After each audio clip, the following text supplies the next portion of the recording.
Hello बच्चों, कैसे चल रही है पढ़ाई आप लोगों की? मज़े में? सब ठीक है? वेक्टर पढ़ने में मज़ा आ रहा है नूर सर से? तो आज हम लोग का वेक्टर का कंसेप्चुअल क्लास या फिर आप थ्योरी क्लास बोल सकते हैं, इसका लेक्चर 3 है। तो इसमें अपना टॉपिक मैंने रखा है, एक ही टॉपिक को चूज़ किया है जो है आपका linearly dependent and linearly independence. तो यहाँ पर है linearly dependence and linearly independence. तो ये थ्योरी पार्ट है, ये ज़्यादा जेई वगैरह के लिए इम्पोर्टेंट है नहीं, फिर भी एडवांस वगैरह में क्वेश्चन आ जाते हैं। तो इसमें हम लोग को करना क्या है, थोड़ा सा इसको डेफिनेशन को अच्छा से समझना है, ठीक है ना। और कुछ थ्योरी पार्ट है जिसको आपको रियलाइज़ करना है अच्छा से। तो इसमें ज़्यादा कुछ जो है टफनेस नहीं है। तो सबसे पहले समझते हैं कि आपको अगर एक सेट ऑफ वेक्टर दिया हुआ है, मान लीजिए आपके पास एक सेट ऑफ वेक्टर्स है, तो इसको हम लोग एस से लिखते हैं, जिसमें आपको वेक्टर दिया गया है v1 वेक्टर है, इसके अंदर v2 वेक्टर है, और ऐसे करके आपके पास vn तक वेक्टर है।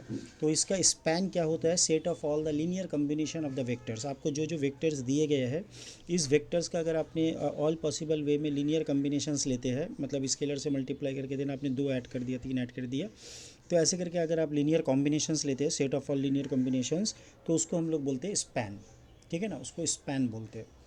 तो यहाँ पर आप देखिए, यहाँ पर दो वेक्टर है, एक v एंड एक w है। तो दो वेक्टर आपको दिया गया था, तो आप यहाँ पर v वेक्टर को, अगर आप v वेक्टर का स्पैन लेते हैं, तो v एक ही सिंगल वेक्टर है, तो आप इसको कोई भी नॉन जीरो नंबर से मल्टीप्लाई करेंगे तो ये जो है एक्सटेंड होगा अपना लाइन ऑफ सपोर्ट के अकॉर्डिंग, और W भी एक्सटेंड होगा in the line according to its line of supports.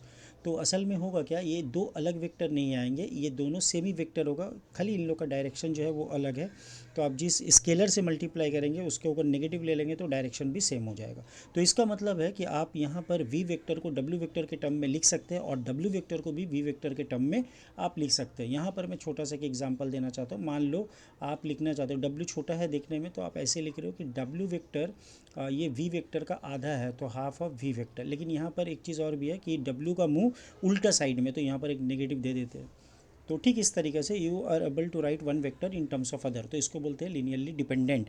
तो यहाँ पर हम लोग बोलेंगे v वेक्टर और w वेक्टर लीनियरली डिपेंडेंट है, क्योंकि मैं एक वेक्टर को और एक वेक्टर के रिस्पेक्ट में लिख पा रहा हूँ।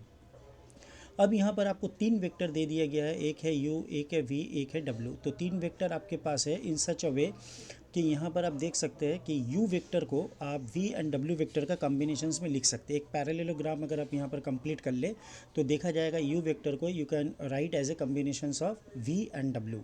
तो यहाँ पर तीन वेक्टर में से हम लोग देख रहे हैं किसी एक वेक्टर को, ऐसा नहीं है कि सभी वेक्टर को सबका कॉम्बिनेशंस में लिखना है। अगर एटलीस्ट आप वन वेक्टर को अदर्स वेक्टर के जो है कॉम्बिनेशंस पे लिख पाते हैं तो वो लीनियरली डिपेंडेंट हो जाता है। तो यहाँ पर ये लीनियरली डिपेंडेंट हो जाएगा, क्योंकि यहाँ पर यू वेक्टर को you can write in the terms of combinations of V and W, ठीक है ना। टाइम बचाने के लिए मैंने क्या किया कि बहुत सारे फोटोस्कॉपी और थ्योरी पार्ट को ज़्यादा लिख के रखा है इस वीडियो में, ताकि टाइम भी सेव हो जाए और आपको पढ़ने में आसानी हो। तो नेक्स्ट पेज में देखिए, यहाँ पर मैंने एक वेक्टर लिया है, एक सेट में सिर्फ एक ही वेक्टर है, तो इस टाइप के सेट को हम लोग बोलते हैं सिंगलटन सेट। तो ये वेक्टर अगर एक सेट में एक ही वेक्टर हो तो वो लीनियरली डिपेंडेंट होगा या इंडिपेंडेंट होगा। तो सबसे पहले हम लोग क्राइटेरिया पुट करेंगे कि वो वेक्टर नॉन जीरो होना चाहिए, अपना वेक्टर जीरो नहीं होना चाहिए, ठीक है ना। और उसके बाद एक कांस्टेंट नंबर लेते हैं, एक कांस्टेंट नंबर ले लेते हैं लैम्डा। तो लैम्डा से इस वेक्टर को मल्टीप्लाई करेंगे, लेकिन रिजल्ट जीरो आना चाहिए। अब वेक्टर खुद में जीरो नहीं है तो लैम्डा को जीरो होना होगा। तो इसका मतलब यहाँ से क्या पता चला, a set containing only one non zero vector is linearly independent. अगर आपके पास एक वेक्टर है, आपके सेट में एक ही वेक्टर है, वो कभी भी डिपेंडेंट नहीं हो सकता, वो इंडिपेंडेंट होगा, ठीक है ना। अगर वो नॉन जीरो वेक्टर है तो वो हमेशा इंडिपेंडेंट होगा। क्लियर, इसको ध्यान रखिए, ये बहुत ही इंपॉर्टेंट खास पॉइंट है और एग्ज़ाम पॉइंट ऑफ व्यू के लिए भी इम्पॉर्टेंट है, इम्पॉर्टेंट पॉइंट है ये। नेक्स्ट पॉइंट की तरफ मूव करते हैं। तो यहाँ पर देखिए, अब दो वेक्टर आपको दिया गया, एक वेक्टर है b और एक वेक्टर है w, और ये दोनों वेक्टर जो है नॉन कोलिनियर है। मतलब क्या है कि एक ही लाइन पे नहीं है, एक ही लाइन पे नहीं है, या एक लाइन के पैरेलल पे इन लोग है नहीं। तो जब दो नॉन कोलिनियर वेक्टर आपके पास हो, ध्यान रखना, जब आपके पास दो वेक्टर हो और दोनों ही नॉन कोलिनियर हो, एक लाइन पे ना हो, then the vector are linearly independent. मतलब आप एक वेक्टर को दूसरे वेक्टर के टर्म्स में नहीं लिख पाएंगे। रीज़न क्या है? क्योंकि उसका डायरेक्शंस अलग है। हो सकता है मैग्नीट्यूड को इक्वल कर दे लेकिन डायरेक्शन को तो कभी इक्वल नहीं कर पा रहे। तो वन वेक्टर को you can not write in terms of other vector. तो that is the reason when two non collinear vector, अगर आपके पास दो वेक्टर है जो नॉन कोलिनियर है तो वो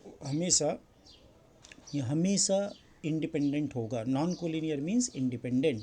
तो नॉन कोलिनियर यहाँ पर आपको याद रखना है, नॉन कोलिनियर है, non collinear implies non dependent, not dependent, that means independent, independent vector, ठीक है, DENT, ठीक है ना, इंडिपेंडेंट। चलो नेक्स्ट में चलते हैं।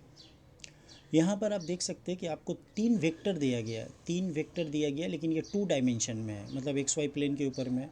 तो ये पहला वेक्टर है V और ये वेक्टर है आपके पास W और एक वेक्टर दिया गया है U। तो आप जब U को ऐड करते हैं तो आप देख सकते हैं U vector is nothing but you can write as the combination of V and W। क्यों ऐसा आप लिख सकते हैं? क्योंकि ये अगर आपका U वेक्टर है तो आप यहाँ से एक अगर पैरेललोग्राम ड्रॉ कर लेंगे ना, ये मान लो एक्सटेंडेड W है और ये यहाँ पर अगर आप ड्रॉ करेंगे लाइक दिस वन, तो ये आपका एक्सटेंडेड यहाँ पर V को जो है कट कर रहा है। तो एक पैरेललोग्राम अपने पास आ गया, ठीक है ना। तो ये पैरेललोग्राम का रिजल्टेंट है जो U है। तो nothing but we can write U is equal to और R is equal to is the sum of lambda times of W vector plus mu times of V vector. तो आप एक vector को क्या किए, गिवन दो वेक्टर के combinations में या स्पैन में आप लिख पा रहे हैं। तो जब आप लिख पाते हैं तो उसको हम लोग क्या बोलते हैं, डिपेंडेंट बोलते हैं। तो यहाँ पर तीनों वेक्टर जो है वो लीनियरली डिपेंडेंट हो चुका है, तीनों वेक्टर जो है लीनियरली डिपेंडेंट है। तो लीनियरली डिपेंडेंट याद रखने का कंडीशंस क्या है कि आप किसी एक वेक्टर को रिमेनिंग जो भी वेक्टर आपके पास पड़ा हुआ है उसके लीनियर कम्बिनेशंस में लिखना है, लीनियर कम्बिनेशंस। चलिए यहाँ पर देखते हैं, दो वेक्टर आपको दिया गया है, एक वेक्टर का नाम है V, एक वेक्टर है W, ठीक है ना। ये दोनों वेक्टर कैसा वेक्टर है, को लीनियर है, मतलब एक ही लाइन पे है। तो अगर आप W का स्पैन लेंगे, अगर आप W का स्पैन लेंगे तो V कवर हो जाएगा और V का स्पैन लेंगे तो W कवर हो जाएगा। तो असल में you can write as V is some lambda times of W और you can write as W vector is equal to the some times of V vector, तो mu times of V vector. तो यहाँ से क्या पता चला, एक vector को दूसरे वेक्टर में लिखा जा सकता है। तो कोलिनियर, दो वेक्टर अगर कोलिनियर है तो आंख बंद करके आप बोल सकते हो वो डिपेंडेंट है, लीनियरली डिपेंडेंट। याद रहेगा बच्चों। तो collinearity is the dependency, collinearity is the dependency. Next page में चलते हैं। यहाँ पर देखिए आपके पास तीन वेक्टर दिया गया, यहाँ पर आपके पास तीन वेक्टर दिया गया, एक है V वेक्टर, एक है W वेक्टर जो पहले से ही लीनियरली डिपेंडेंट है, मतलब एक ही लाइन पे ये कोलिनियर है। तो टू वेक्टर्स अगर कोलिनियर है तो वो लीनियरली डिपेंडेंट होगा, अभी मैंने बताया था। और एक अलग से वेक्टर दिया गया है U। तो इसके ऊपर एक छोटा सा थ्योरम या रिजल्ट हम लोग यूज़ कर सकते हैं, बहुत ही आसान है। आपको याद रखना है कि आपको एक वेक्टर का सेट दिया गया है जिसमें तीन वेक्टर थे और उसमें से आप दो वेक्टर को चूज़ कर लिए या फाइंड आउट किए जो लीनियरली डिपेंडेंट है। लेकिन ये जो A वेक्टर का सेट है ये S वेक्टर का भी सेट है।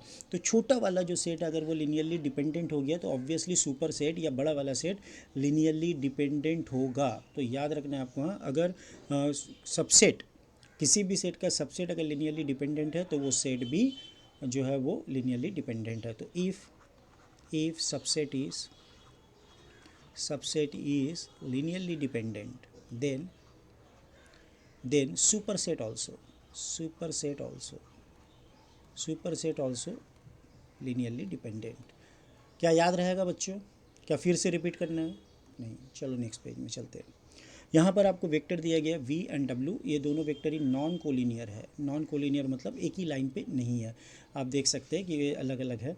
तो यहाँ पर आप किसी भी वेक्टर को इन टर्म्स ऑफ अदर वेक्टर में नहीं लिख सकते। तो नहीं लिखने के कारण आपको बोलना होगा लीनियरली इंडिपेंडेंट। तो non collinearity implies non independency, non collinearity non dependency, non dependency means independent.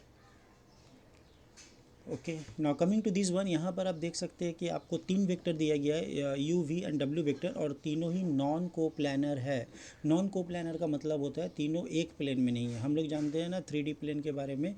तो 3D प्लेन कैसा होता है, कुछ इस टाइप का मान लेते हैं, ये अपना एक्स एक्सिस है, ये वाई एक्सिस है और ये जेड एक्सिस है। तो यहाँ पर एक प्लेन है जिसको हम लोग बोलते हैं YZ प्लेन और नीचे में जो प्लेन आ रहा है वो XY प्लेन और ये XZ प्लेन। तो आपके पास प्लेन कितने सारे बन गए, 3 प्लेन हो गए। तो ऐसे ही आपके पास कुछ वेक्टर है जो तीनों वेक्टर जो है वो अलग अलग प्लेन पे है, तो नॉन कोप्लानर बोलते हैं इसको। तो ये जो नॉन कोप्लानर वेक्टर होता है इसमें आप किसी भी वेक्टर को रिमेनिंग 2 वेक्टर के टर्म पे नहीं लिख सकते। नहीं लिखने के कारण तो non coplanar will be non dependency, that means not linear, not linear, तो that means not dependent, that means independent. तो नॉन कोप्लानर का मतलब हमेशा क्या होगा, इंडिपेंडेंट वेक्टर। Sorry guys.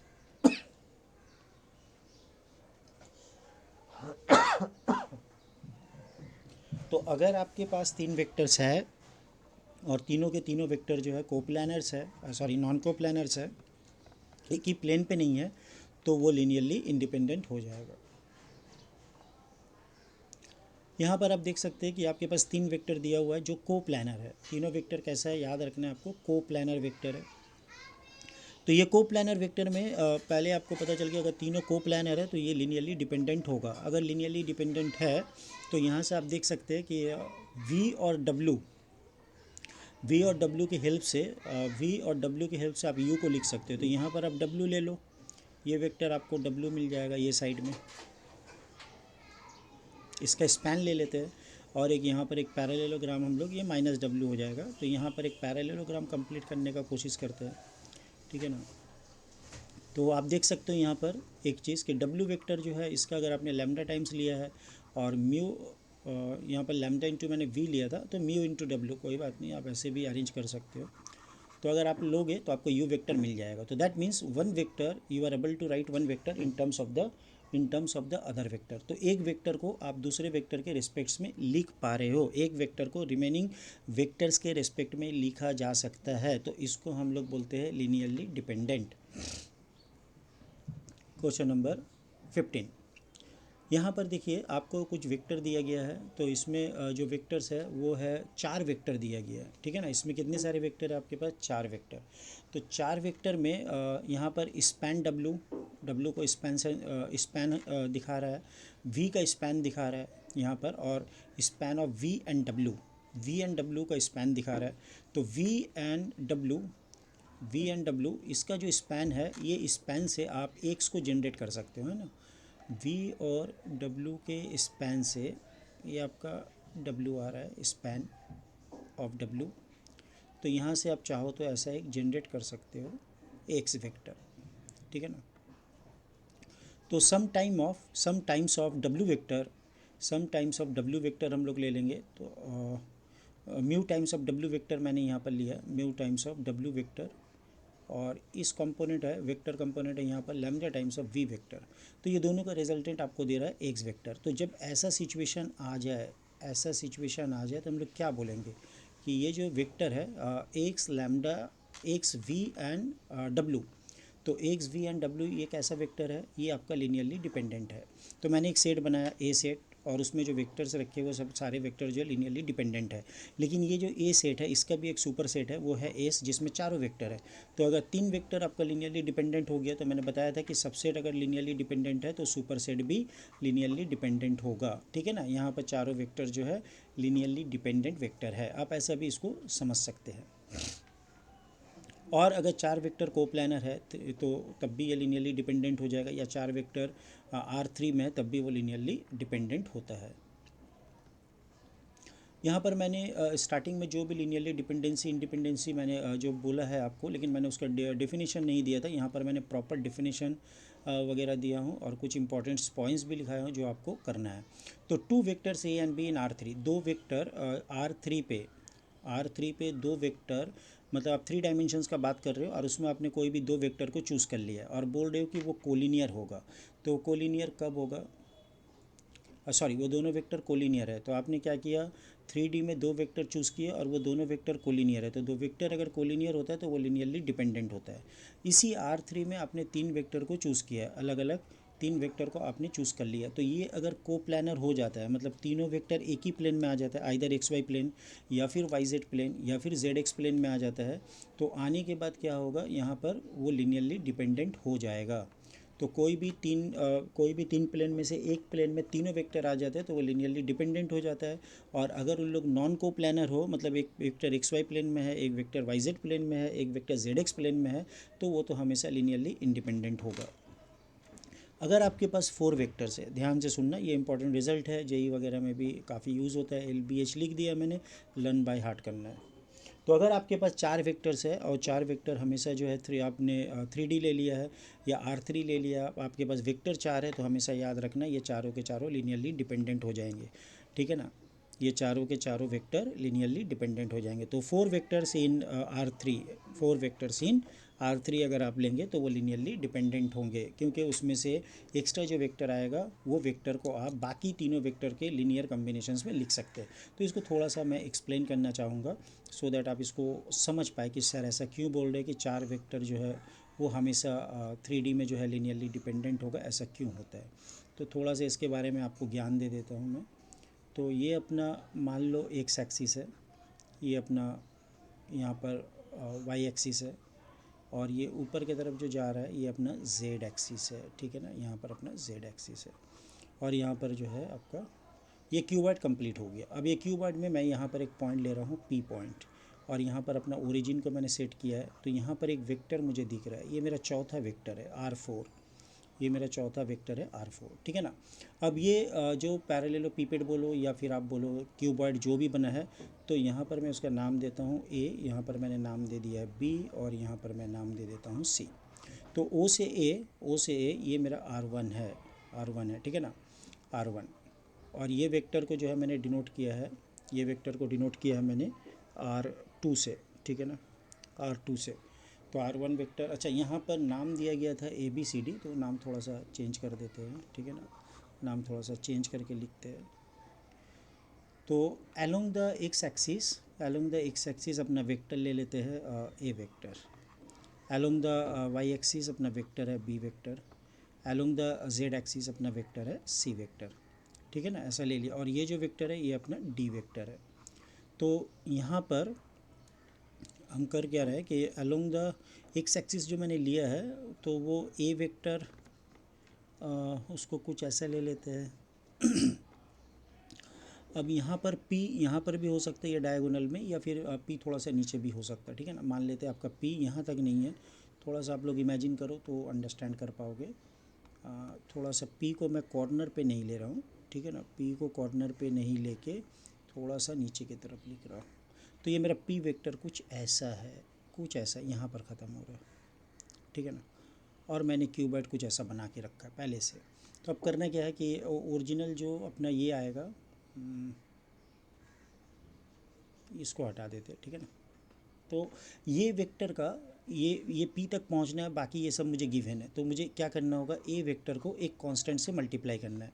तो मैंने मान लिया लैम्डा, तो वेक्टर कंपोनेंट आ गया। मतलब यहाँ पर जो एक छोटा सा मैं क्यूबॉइड बनाऊंगा, मैं उसके बारे में बात कर रहा हूँ। तो यहाँ तक मुझे जाना है, देन यहाँ तक आना है, और फिर देन ऊपर की तरफ उठना है। तो लैम्डा टाइम्स ऑफ A, तो ये वेक्टर कंपोनेंट आ गया। देन मैं ले लूँगा lambda times of B vector, not lambda, mu ले लेता हूँ। तो mu times of B vector ले लेता हूँ, और उसके बाद nu times of lambda mu nu, lambda mu nu, nu ले लेता हूँ। तो nu times of C vector. तो ये मिला के मुझे क्या मिलने वाला है, according to the vector addition मुझे लैम्डा D मिल जाएगा। तो मैंने क्या किया, मैंने एक वेक्टर को बाकी 3 नॉन कोप्लानर वेक्टर के एडिशंस में लिख दिया, या कॉम्बिनेशंस में मैंने लिख पाया हूँ।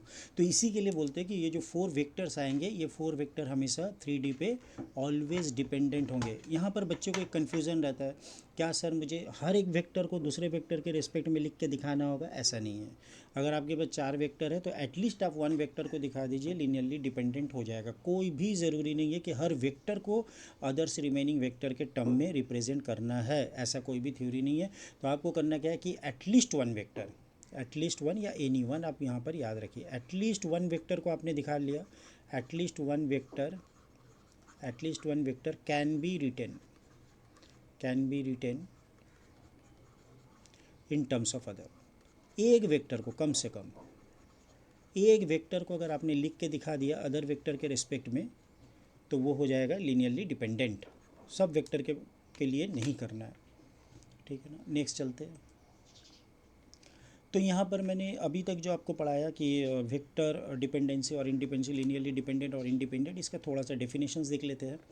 तो इसका डेफिनेशंस क्या है बच्चों कि द वेक्टर, मान लेते हैं आपके पास n वेक्टर है, v1 v2 v3 करके vn सेट ऑफ वेक्टर्स है, और वहीं पर आपके पास स्केलर भी प्रेजेंट है, मतलब नंबर प्रेजेंट है, जिसका मैंने नाम दिया c1 c2 cn। अब आपने क्या किया कि एक लीनियर कम्बिनेशंस आपने ले लिया है, तो ये c1 v1 c2 v2 cn vn तक एक लीनियर कम्बिनेशंस लिया है।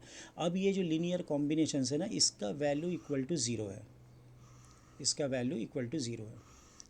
लेकिन यहाँ पर हर वैल्यू ज़ीरो नहीं होगा, मतलब c1 c2 cn इसमें से ऑल ज़ीरो नहीं होना चाहिए, नॉट ऑल ज़ीरो। अगर ये पॉसिबल होता है कि सारे के सारे टर्म ज़ीरो नहीं हो रहे, तो फिर आप यहाँ पर बोल सकते हो कि ये जो वेक्टर्स आपने चूज़ किया ये सारे के सारे लीनियरली डिपेंडेंट है।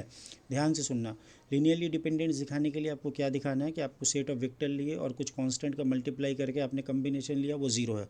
तो इसमें जो भी आपने स्केलर चूज़ किया उसमें से एटलीस्ट एक स्केलर ऐसा हो, एक स्केलर ऐसा हो कि वो ज़ीरो ना हो, वो ज़ीरो के बराबर ना हो, ठीक है ना। तो ये हो जाएगा लीनियरली डिपेंडेंसी का डेफिनेशन।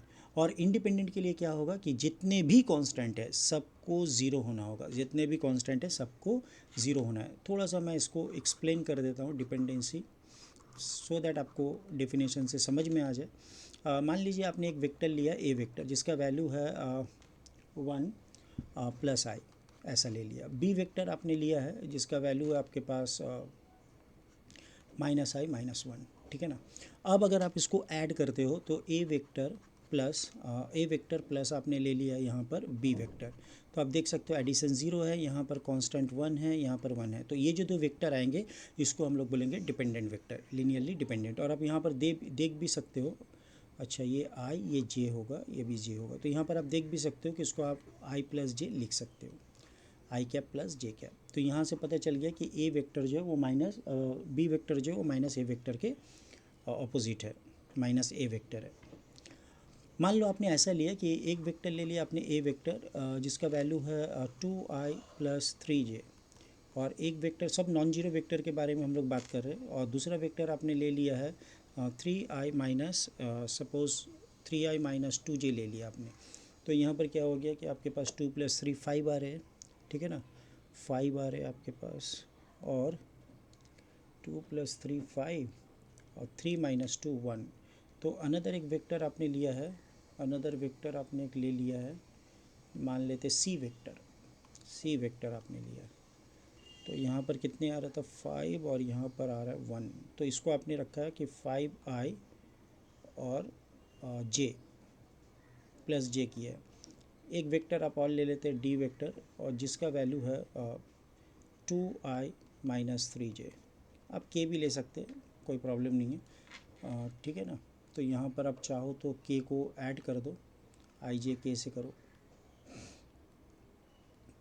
तो यहाँ पर आप देखिए, यहाँ पर हम लोग लिख सकते हैं 2i प्लस 3j, और यहाँ पर मैंने ले लिया 5k।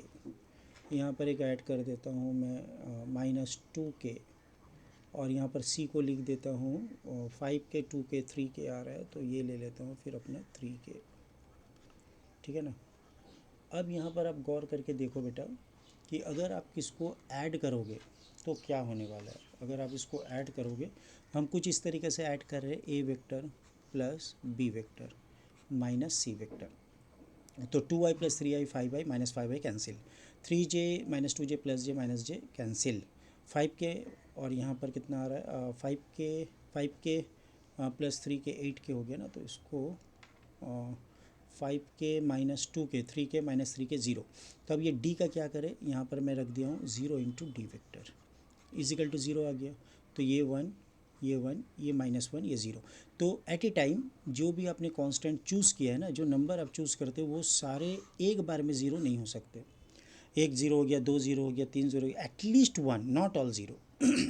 कुछ ना कुछ उसमें नंबर आपको नॉन जीरो रखना होगा। तब अगर आपका वेक्टर एडिशन सारे वेक्टर को ऐड करके ज़ीरो आ रहा है, not all zero, in that cases कोई भी सारे के सारे जो नंबर जीरो नहीं होना चाहिए, then we say that the vectors are linearly dependent. तो हम लोग बोलते हैं वेक्टर जो है वो लीनियरली डिपेंडेंट है, ठीक है ना।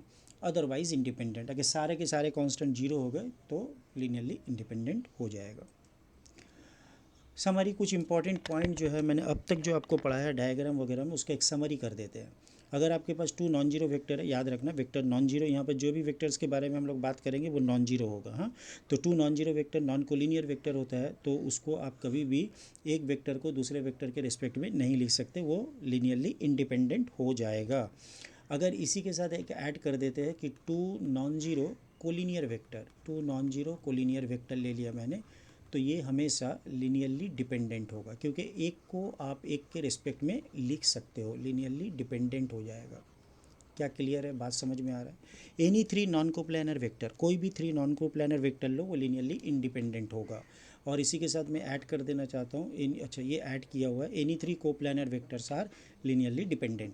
एनी 4 वेक्टर्स, मैंने अभी आपको दिखाया था 4 वेक्टर जो है वो 3 डायमेंशन में हमेशा लीनियरली डिपेंडेंट होता है।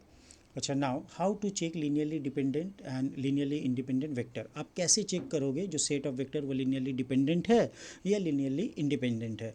तो हम लोग यहाँ पर करते क्या है कि 3 वेक्टर को एज्यूम कर लेते हैं, वेक्टर 1, वेक्टर 2, वेक्टर 3, और ये उनका कंपोनेंट वाइज डिफिनेशंस है। तो यहाँ पर ये 3 वेक्टर जो है लीनियरली डिपेंडेंट अगर मैं चेक करूँ तो कंडीशन क्या है, इफ़ एंड ओनली इफ़, मतलब कंडीशंस है कि इससे जो डिटर्मिनेंट बनेगा अगर वो ज़ीरो हुआ तो ये लीनियरली डिपेंडेंट होगा, अगर ये नॉन ज़ीरो है तो लीनियरली इंडिपेंडेंट है। तो इफ़ एंड ओनली इफ़ का मतलब कि अगर डिपेंडेंट है सेट ऑफ वेक्टर्स तो डिटर्मिनेंट ज़ीरो होता है, और अगर करस्पॉन्डिंग डिटर्मिनेंट ज़ीरो है तो set of vectors linearly dependent है।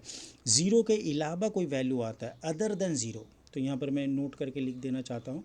तो if you are getting determinant value, इसको डिटर्मिनेंट कर देता हूँ, तो if det is equal to other than zero, other than zero, other than zero, then other than zero अगर आया then linearly, then linearly independent हो जाएगा वेक्टर्स। क्या क्लियर है बच्चों? इंडिपेंडेंट, क्या क्लियर है? क्या कोई डाउट है? लीनियरली इंडिपेंडेंट होगा, लीनियरली इंडी, क्या लिख रहा हूँ, पेंडेंट, हाँ सॉरी सॉरी स्पेलिंग भूल हो रहा है भाई। Linearly independent, linearly independent, PENDENT। अब ठीक है, चलो आज जो मैंने आप लोगों को क्लास करवाया है ये थ्योरी बेस्ड क्लास है, लेक्चर 3 में कंसेप्चुअल क्लास। तो नेक्स्ट हम लोग का क्लास होगा प्रॉब्लम सॉल्विंग, यही लीनियरली डिपेंडेंट इंडिपेंडेंट के ऊपर मैं 4 से 5 सम्स करवाऊँगा, जो बहुत कंसेप्चुअल है, जो मैंने थ्योरी पढ़ाया उसी के बेस में है। आप लोग अच्छे से उसको जो है सॉल्व करना, और उसके बाद हम लोग फिर क्रॉस और डॉट प्रोडक्ट में इंटर करेंगे। तो सारे के सारे बच्चे मैथ्स एकेडमी से जुड़े रहे, अपने फ्रेंड सर्कल, अपने रिलेटिव्स, अपने दोस्तों को इस चैनल के बारे में बताएं, और बहुत ही जल्दी हमारा मैथ्स एकेडमी org.in रेडी हो जाएगा, और उसमें आप जो है सारे मटेरियल विद वीडियोस जो है अपलोड कर पाएंगे। 10+2 लेवल के जितने भी इंजीनियरिंग इंट्रेंस एग्ज़ाम्स होते हैं वो सारे के सारे उस चैनल पे रहेंगे। ठीक है ना, मिलते हैं नेक्स्ट वीडियो में गाइस, तब तक के लिए bye, have a nice day.